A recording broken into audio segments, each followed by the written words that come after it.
ეს ვიდეო არის ბრძენი ადამიანებისთვის. და როგორც უკვე მიხვდით, დღეს ჩვენ ფრანკლინის ეფექტზე ვისაუბრებთ. ბენჯამინ ფრანკლინს თავისი პოლიტიკური კარიერის პერიოდში ბევრი მტერი ჰყავდა. ერთ-ერთი ახლად შერჩეული დეპუტატიც მის მიმართ მტრულად იყო განწყობილი და მის წინააღმდეგ გამოდიოდა. ფრანკლინმა ღიად კონფლიქტის ნაცვლად სხვა სტრატეგია შეარჩია. მან იცოდა, რომ ამ დეპუტატს საკმაოდ მდიდარი ბიბლიოთეკა ჰქონდა და მათ შორის ის იშვიათი ეგზემპლიარის წიგნიც ედო მაგ ბიბლიოთეკაში, რომლის საკითხვაც ფრანკლინს უნდოდა. ხოლო ფრანკლინს წიგნების კითხვა რომ უყვარდა, ეგეც ყველასთვის ცნობილი იყო. მან მაგ დეპუტატს შემდეგი შინაარსის წერილი გაუგზავნა, ძალიან მადლიერი ვიქნები თუ გამომიგზავნი ამა და ამ წიგნსო.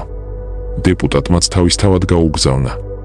როდესაც ფრანკლინმა გადაიკითხა, უკან გაუგზავნა თანდართული წერილით. ყოველთვის მინდოდა ამ წიგნის წაკითხვა, მადლობა რომ ჩემთვის ეს სიკეთე გააკეთეო. ფრანკლინმა კიდევ ბევრჯერ მიმართა ამ მეთოდს. ანუ ფრანკლინი ამ დეპუტატს თავისთვის აკეთებინებდა რაღაცებს, რის შემდეგაც სულ მადლიერებას გამოხატავდა. გარკვეული პერიოდის შემდეგ დეპუტატი ფრანკლინის მიმართ პოზიტიურად განეწყო. ანუ ფრანკლინის ეფექტის მთელი შინაარსი იმაშია, რომ თუ ჩვენ ვინმეს რაიმე პოზიტიურს ვუკეთებთ, ჩვენი ტვინიც ავტომატურად, არაცნობიერად პოზიტიურად განეწყობა მის მიმართ.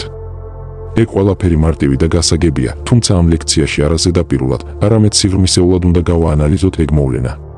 ამიტომ ბევრი პარალელების გავლებაც მოგვიწევს. რისთვის არის საჭირო იმის ცოდნა, რაზეც ამ ვიდეო ლექციის მიმდინარეობისას ვისაუბრებ. იმისთვის, რომ ერთი შეხედვით ორი ერთმანეთთან კავშირის არ მქონე მოვლენების მიზეზ-შედეგობრივობის დანახვა და დაკავშირება შეძლო. ანუ თუ შენ ყურადღებით მომისმენ და თუ კარგად გაიაზრებ ყველაფერს, შენ არა მხოლოდ ფრანკლინის ეფექტს ისწავლი, არამედ დეტალურად მიხვდები ამ სამყაროს ლოგიკის კიდევ ერთ კანონზომიერებას. საქმე იმაშია, რომ ჩვენი ლიმბური სისტემა პრიმიტიულად უდგება მაგ საკითხს. თუ პოზიტიურ რაღაცებს ვაკეთებ მისთვის, ესე იგი მის მიმართ დადებითად უნდა ვიყო განწყობილი.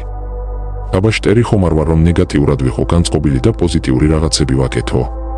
ეს არის ტვინის პირველადი, ინსტინქტური რეაქცია. ამის მოსმენის შემდეგ ბევრი თქვენგანი პირველი რასაც გაიფიქრებს არის შემდეგი. ახლა გასაგებია, რომ რახან სულ მე ვაკეთებდი ქალისთვის რაღაცებს იმისთვის, რომ ის მომეხიბლა, სინამდვილეში საკუთარ მახეში გავები და აქეთ მივეჯაჩვე მასო. ეგ ეგრე არის, კი ბატონო, მაგრამ ნაადრევ დასკვნებს ნუ გამოიტან. გასაგებია, რომ თუ შენს მანქანაშვილივით მოუვლი, გაგიჟებულს გეყვარება ის. მაგრამ ჩვენ ცოტა უფრო სიღრმისეულად უნდა გავაანალიზოთ. მოდით ჯერ გავერკვიოთ, რატომ ხდება ეგ მასე, როგორ მუშაობს ეგ მექანიზმი. მაგალითად გიორგი, ნინუცას დაკერვას ცდილობს მისთვის რაღაცების კეთების გზით. ძალიან გალანტურია, ყურადღებას იჩენს, მანქანით აკითხავს, სულ პირველი წერს, ყვავილებს ჩუქნის და ასე შემდეგ. დათო კი სატრენაჟორო დარბაზში ვარჯიშობს და მისი კუნთების გაზრდას ცდილობს. ნიკუშა კი სკოლის მოსწავლეა, რომელიც გამრავლების ტაბულის სწავლას ცდილობს. რა საერთოა მათ შორის?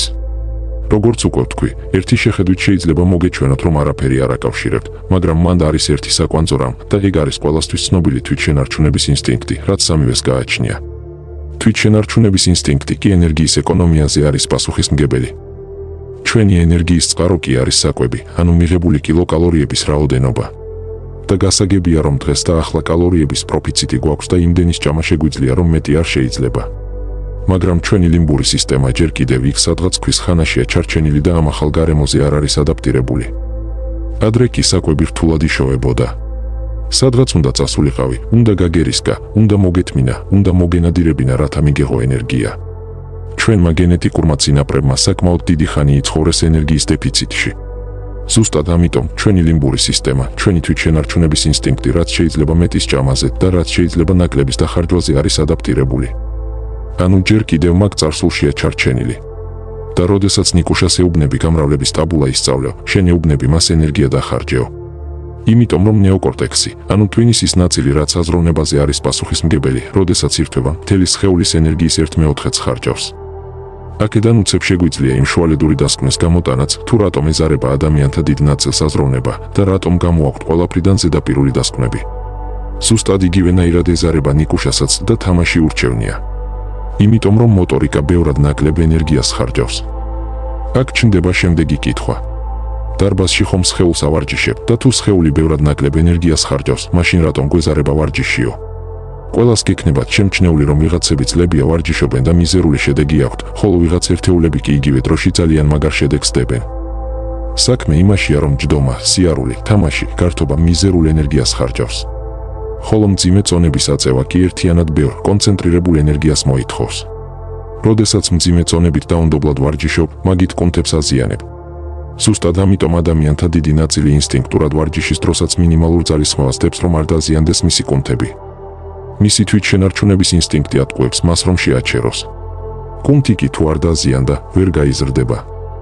საქმე იმაშია, რომ ჩვენი ტვინი ისე არის მოწყობილი, რომ ის სულ ჩვენს მოტყუებას ცდილობს. და აქ მე სიჭკვიანეზეც კი არ ვსაუბრობ. სიჭკვიანე და მენტალური მომწიფება ორი სხვადასხვა რამ არის. თუ ადამიანი მენტალურად არ არის მომწიფებული, რამდენიც კიდე იმდენი ჰქონდეს ჭკუა, ეგ ჭკუა მაინც ფუჭია. სიბრძნის გარეშე მაგ მოცემულობაში ჭკვიან და შტერ ადამიანს შორის მხოლოდ ის სხვაობაა, რომ შტერი ადამიანი მთლად ჭკვიანურ არგუმენტებს ვერ მოიფიქრებს, რომ თავიც მოიტყუოს და გარშემო მყოფთათვისაც დამაჯერებელი იყოს. ხოლო ჭკვიანი კი საკმაოდ დამაჯერებელ არგუმენტებს მოიფიქრებს თავისი ღია ცვლილური ქცევების გასამართლებლად. ის თავსაც ეფექტურად მოიტყუებს და გარშემო მყოფებსაც მარტივად დააჯერებს, თუ რატომ არის ეგ ღია სისულელე სწორი. რისთვის სჭირდება ეგ მას? ვუბრუნდებით ფრანკლინის ეფექტს. იმისთვის სჭირდება, რომ როდესაც რაღაცაზე ხარჯავ ბევრ ენერგიას, დროს და რესურსებს და როდესაც ეგ რაღაც თუნდაც ღია სისულელეა, არავის უნდა რომ იყოს სულელი. ურჩევნია რომ მოიფიქროს დამაჯერებელი არგუმენტები და მოუძებნოს ახსნა, თუ რატომ არ არის ეგ სისულელე. გიორგი, რომელმაც მუზად აქცია ნინუცა და ყველანაირად ცდილობს მის მოხიბლას, შეიძლება იყოს ჭკვიანიც და შტერიც. მაგრამ ის მენტალურად ვერ იქნება მომწიფებული. რატომ? მაგაზე მოგვიანებით ვისაუბრებთ. მანამდე კი გამოგვაქვს კიდევ ერთი შუალედური დასკვნა, რომ შეცდომაში არ არის პრობლემა, არამედ იმაშია თუ როგორ უდგები მაგ შეცდომას. ნებისმიერ შენს არასწორ ქმედებას აუცილებლად მოჰყვება შედეგი. და რამდენადაც არასწორი იყო შენი ქმედება, იმდენად მძიმე შედეგი მოჰყვება. თუ შენ შეცდომას დაარქმევ, შეცდომას დააღიარებ, რომ შტერი იყავი, მხოლოდ ამის შემდეგ გეძლევა იმის პოტენციალი, რომ შედარებით დაბრძენდე. მაგრამ თუ შენ ამაყი და ამპარტავანი ხარ და დამაჯერებელი არგუმენტების ძიებას დაიწყებ, რომ შენში კი არ არის პრობლემა, არამედ რაღაც მოვლენაშია, ან სხვაშია, მაშინ უარესად მოიტყუებ თავს. აქ კი უკვე ირთვება ის გამონათქვამი, მკვდარს ვერ აუხსნი, რომ მკვდარია, შტერს კი ვერ აუხსნი, რომ შტერიაო. მასეთივე მკვდარი შტერი იქნები, რომელიც ობიექტური რეალობის დანახვას აღარ ექვემდებარება. აქედან გამოგვაქვს კიდევ ერთი შუალედური დასკვნა. ფრანკლინის ეფექტი მუშაობს მასზე, ვინც მენტალურად მკვდარია. სინამდვილეში გიორგი ნიკუშასავით არის, რომელსაც არ უნდა გამრავლების ტაბულის სწავლა და თამაში ურჩევნია. მაგრამ პატარა ბავშვს შეგვიძლია სწორად შერჩეული დასჯა წახალისების სისტემით დავაძალოთ სწავლა, უფროს კი ვერაფერს უშველით ჩვენ, სანამ თვითონ არ მომწიფდება. უფროსი ადამიანებისთვის ჩვენ შეგვიძლია მხოლოდ საჭირო ინგრედიენტების მიწოდება, საჭირო ინფორმაციის მიწოდება, რასაც თავისთავად მევაკეთებ ამ არხზე. მაგრამ მისმენს უმეტეს შემთხვევაში ის, ვინც უკვე გალახა ცხოვრებამ და იხილა თავისი არასწორი ნაბიჯების შედეგები, შესაბამისად უკვე დაბრძენების გზაზეა. თუმცა ჩვენ არ გაგვიცია პასუხი კითხვებზე, რატომ იზრდება კუნთი და რატომ სწავლობს ბავშვი გამრავლების ტაბულას. როგორც უკვე ვთქვი, ყველაფერი არის ენერგიაზე დამოკიდებული, მის რაოდენობაზე და მისთვის ეფექტური მიმართულების მიცემაზე. თუ ჩვენ ნიკუშას სწორად წავახალისებთ, თუნდაც სწორად შერჩეული დაძალების მეთოდებით, მას დავახარჯინებთ ენერგიას. გადის ერთი დღე, ერთი კვირა, ერთი თვე და ხედავ, რომ უკვე ზეპირად იცის ეგ გამრავლების ტაბულა. რატომ? იმიტომ რომ აქაც თვითშენარჩუნების ინსტინქტი, ენერგიის ეკონომიის პრინციპი მუშაობს. მისი ტვინი პრიმიტიულად აკეთებს გამოთვლებს, რომ ყოველ დღე ჩვენ რეგულარულად ვხარჯავთ ენერგიას იმისთვის, რომ გავიაზროთ ორჯერ ორი რამდენია. ანუ ყოველ დღე ერთი და იგივე, ყოველ დღე საკმაოდ ბევრ ენერგიას ვხარჯავთო. ამდენი ენერგიის ხარჯვა არ არის მომგებიანი. ამიტომ ჯობია ერთიანად ბევრი ენერგია დავხარჯოთ და დავაკორექტიროთ ჩვენი სისტემა და შევქმნათ ახალი ნეირონთა კავშირები, რომელიც მაგ გამრავლების ტაბულის დაზეპირებაზე იქნება პასუხისმგებელი. და როდესაც გკითხავენ ორჯერ ორი რამდენიაო, აცი უკვე ბევრი ენერგიის დახარჯვის გარეშე ვუპასუხებთ, რომ 4-ია. ჩვენ ყურადღება უნდა მივაქციოთ იმას, რომ გამრავლების ტაბულის გააზრება და დაზეპირება ორი სხვადასხვა რამ არის. ბავშვი უმეტეს შემთხვევაში უბრალოდ იზეპირებს. რადგან დაზეპირება ბევრად ნაკლებ ენერგიას მოითხოვს, ვიდრე გააზრება. შესაბამისად ორჯერ ორი 4 რამდენიაო რომ ვკითხო, ის ვერ გიპასუხებს. ვარჯიშის შემთხვევაშიც ზუსტად იგივე პრინციპი მუშაობს. თუ დათო რეგულარულად და ეფექტურად ხარჯავს ენერგიას, მაგით ის კუნთებს აზიანებს.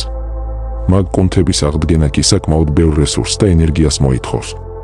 და როდესაც რეგულარულად და სწორად აზიანებს, შემდეგ მისი ლიმბური სისტემა იღებს იმ გადაწყვეტილებას, რომ აშკარად ისეთი გარემოა, რომ სულ მოგვიწევს ამ წონების აწევა.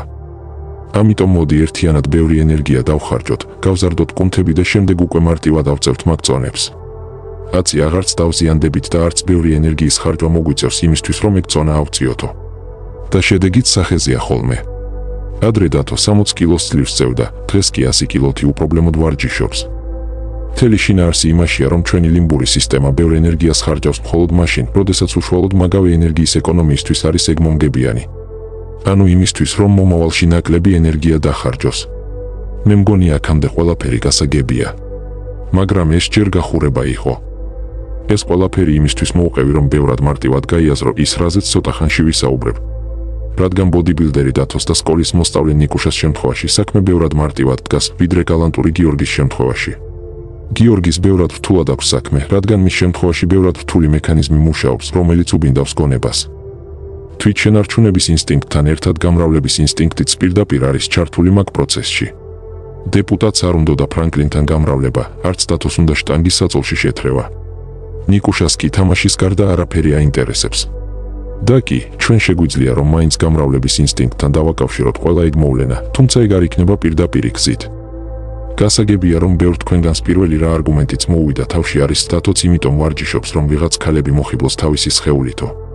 მაგავე ლოგიკით ისიც შეგვიძლია ვთქვათ რომ ნიკუშასაც იმიტომ ვაძალებთ სწავლას რომ მომავალში უფრო კონკურენტუნარიანი იყოს და მარტივად შეძლოს გამრავლებაო. და კი, ძალიან თუ ჩავეძიებით რაღაც დონეზე სიმართლეც იქნება ეგ, მაგრამ გიორგის შემთხვევაში ჩაძიების გარეშეც გასაგებია. ანუ თუ ნიკუშას და დათოს სამომავლო პერსპექტივაში აქვთ ეგ მოვლენა, გიორგი დღეს და ახლა პირდაპირ მაგაულში ბანაობს. გამრავლების ინსტინქტი მის სისხლში ისეთ ჰორმონალურ კოქტეილს ამზადებს, რომ მთლიანად უბინდავს გონებას. ჯერ სურვილი ჩნდება და შემდეგ იწყებს მისი ჭკუა მაგ სურვილების განსახორციელებლად საჭირო არგუმენტების მოფიქრებას. ზუსტად აქ იწყება იმ ცრუ უნიკალურობისა და ექსკლუზიურობის მინიჭება. ანუ მოტივაციას აძლევს გამრავლების ინსტინქტი, რომ ნინუცაზე დახარჯოს მისი დრო, ენერგია და რესურსები. პლუს ირთვება ფრანკლინის ეფექტიც თვითშენარჩუნების ინსტინქტის სახით, რომელიც იწყებს ავტომატიზირებულ რეჟიმში გიორგისთვის იმის მტკიცებას, რომ თუ ჩვენ ნინუცაზე ვხარჯავთ დროს, ენერგიას და რესურსებს, ესე იგი ნინუცა აი ის ერთადერთიაო. შეუძლია თუ არავინ მებრძენ მოხუც კაცს გიორგისთვის ამ ყველაფრის ახსნა, რომ მან სწორად გაიაზროს ეს ყველაფერი და ცხოვრებისეული შეცდომა არ დაუშვას. იმისთვის რომ გავცეთ ამ კითხვაზე სრულფასოვანი პასუხი, გამარტივებულ მაგალითს დავიხმარ. ვთქვათ თვითმფრინავის სახელად გიორგი A პუნქტიდან აფრინდა და B პუნქტზე უნდა ჩაფრინდეს, რომლის მანძილიც არის 100 კილომეტრი. მიფრინავს საათში 100 კილომეტრი სიჩქარით და თითო კილომეტრზე ხარჯავს 1 ლიტრა სათვავს. ხოლო თან ახლავს ზუსტად 100 ლიტრი სათვავი. ის ბრძენი მოხუცი კაცი იყოს დისპეჩერი, რომელიც კავშირზეა თვითმფრინავ გიორგისთან. დისპეჩერმა გაიგო, რომ თვითმფრინავი გიორგი B პუნქტზე ჩაფრენას ვერ შეძლებს, რადგან ტერორისტებმა ააფეთქეს. და თავისთავად ცდილობს, რომ თვითმფრინავ გიორგის აუხსნას, რომ უკან მობრუნდი, თორემ აილეწებიო. თვითმფრინავ გიორგის უკან მობრუნება შეუძლია იქამდე, სანამ ის პირველ 50 კილომეტრს გაივლის და 50 ლიტრ სათვავს დახარჯავს. ანუ მის შემთხვევაში ზუსტად 50 კილომეტრი გამოდის კრიტიკული წერტილი, უკან დაუბრუნებლობის წერტილი. როგორც კი გაცდება მაგ კრიტიკულ წერტილს, ის განწირულია კატასტროფისთვის, რადგან უკან მოსაბრუნებელი სათვავი უბრალოდ აღარ აქვს. და ზუსტად აქ იკვეთება პასუხიც.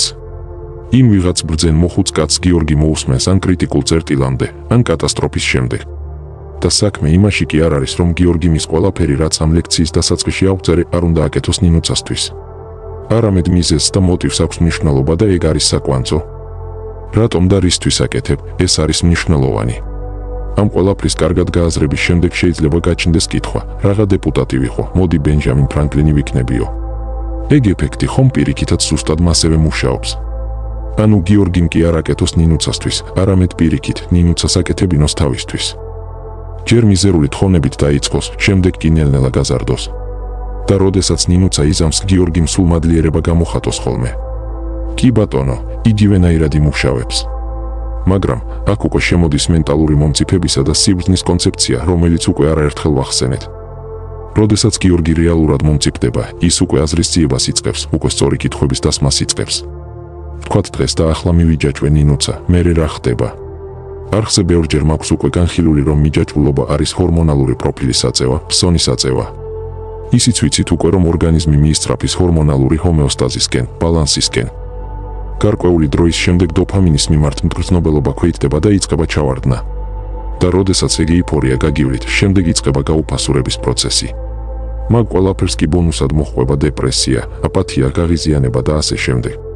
შემდეგ კი უკვე ადამიანის ბირთვზე არის დამოკიდებული რას იზამს. როდესაც გიორგი ამ ყველაფერს იაზრებს, მას უკვე აღარ ხიბლავს ეგ პრიმიტიული ემოციური თამაშები. ის უკვე ხვდება, რომ ამ საკითხში რა შეიძლება გამართლებაზე ფსონის დადება. ხვდება, რომ თავიდანვე ქალის ბირთვში უნდა გაერკვეს. ერთის მხრივ ზუსტადაც ამ მიზეზითა და მოტივით არ გაძლევთ ქალის დაკერვის რაღაც ხრიკებსა და манипуляციებს.